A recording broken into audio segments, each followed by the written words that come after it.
राधे राधे। सारे मित्र लोगों को, सारे छात्र लोगों को, सारे बच्चों को। तो आज की क्लास में बेसिकली आज की क्लास नहीं है।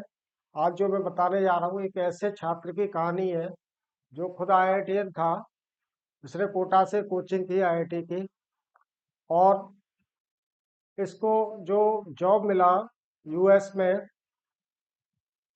एक ऐसी कंपनी का डायरेक्ट मतलब सीईओ का जॉब इसको ऑफर हुआ, जिसका पैकेज था 100 करोड़ रुपए।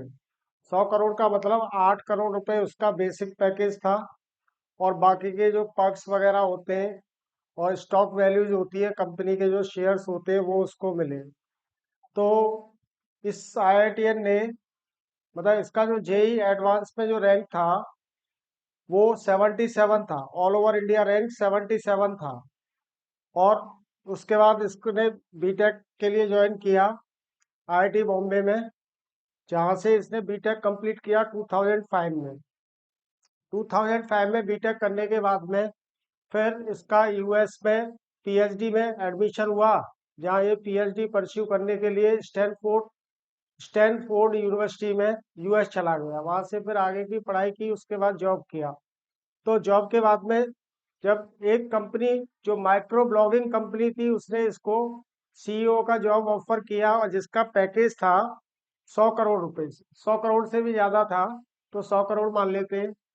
और इस कंपनी ने बेसिकली पिछला जो इलेक्शन हुआ था यूएस के अंदर, तो उसमें ट्रम्प डोनाल्ड ट्रम्प को हराने में इस कंपनी की भूमिका थी। अब ये क्योंकि माइक्रो ब्लॉगिंग प्लेटफॉर्म था, ये अपनी जिसके प्रति भी अपनी राय बना दें और वो आम पब्लिक को प्रभावित करती है।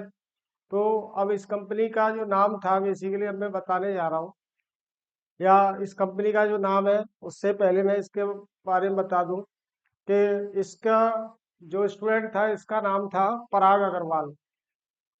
इनके जो पिताजी थे वो डिपार्टमेंट ऑफ एटॉमिक एनर्जी में सीनियर ऑफिसर पोस्ट पे थे, और जन्म इनका जो है वो राजस्थान के अजमेर में हुआ। अब बात करते हैं कि जो इनकी जो शादी है वो एक विनीता अग्रवाल नाम की महिला से हुई, जो कि खुद भी एक कंपनी की पार्टनर है, जो वेंचर कैपिटल कंपनी है। वेंचर कैपिटल का मतलब जो नए जो स्टार्टअप होते हैं उनमें पैसा लगाते हैं। तो अब इस छात्र का जो नाम है बेसिकली वो क्या है, पराग अग्रवाल। पराग अग्रवाल को ट्विटर ने सीईओ बनाया था। मतलब मस्क के खरीदने से पहले जो ट्विटर के जो सीईओ थे वो पराग अग्रवाल थे। अब मस्क ने जब कंपनी को टेक ओवर किया, तो बाद में पराग अग्रवाल को वहां से हटा दिया। मतलब इनका जो एज ए सीईओ का जो कार्यकाल है, जो टेन्योर है, वो 1 साल भी कंप्लीट नहीं हुआ वहां पर। और अभी ये किसी कंपनी को ज्वाइन नहीं किया इन्होंने।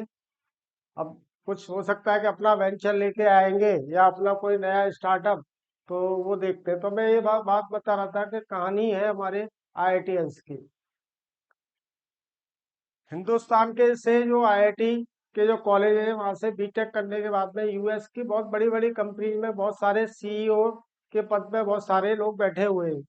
तो उसी सीरीज में एक यहाँ से स्टार्ट कर रहा हूँ, बीच बीच में अपने जो पढ़ाई के अलावा थोड़े ये जो इंट्रोडक्टरी जो चीजें हैं छात्रों की, जो परफॉर्मेंस है, जो उनके अचीवमेंट्स हैं, उसके बारे में ही बात करते रहेंगे।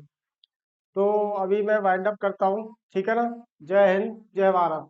और मेरी बच्चों से यही आगे रिक्वेस्ट है, सजेशन है, कुछ भी मान लो, कि आप लोग अगर पढ़ाई कर रहे हैं और आईआईटी से बीटेक करना चाहते हैं, इस साल में जैसे जो 24 जनवरी से जो एग्जाम है, अब उसके लिए पूरी तरह से लग जाएगी। 1 महीने का टाइम मान लेते हैं हम। अब मेनली क्या है कि आप सिर्फ पहले जो आपके जो टॉपिक्स हैं उनको सेलेक्ट कर लो। मैंने पहले ही बताया था, टॉपिक को सेलेक्ट करने के बाद 60, क्योंकि मीडियोकर बच्चों की बात कर रहा हूँ मैं, 60 to 70% मैक्सिमम सिलेबस को आप टारगेट कीजिए। और 100% एक्यूरेसी लाने के लिए आपके पास में टाइम बहुत रहेगा। अगर 50% भी मार्क्स आते हैं तो बहुत अच्छी रैंक आएगी। 40 और 50 के बीच में जिनके भी मार्क्स आते हैं तो उनके जेई मेंस में जो रैंक होगी वो उनको डायरेक्ट एनआईटी दिलवा देगा। तो ज़्यादा के चक्कर में नहीं पड़ना है, ठीक है ना। तो चलो, जय हिंद, जय भारत।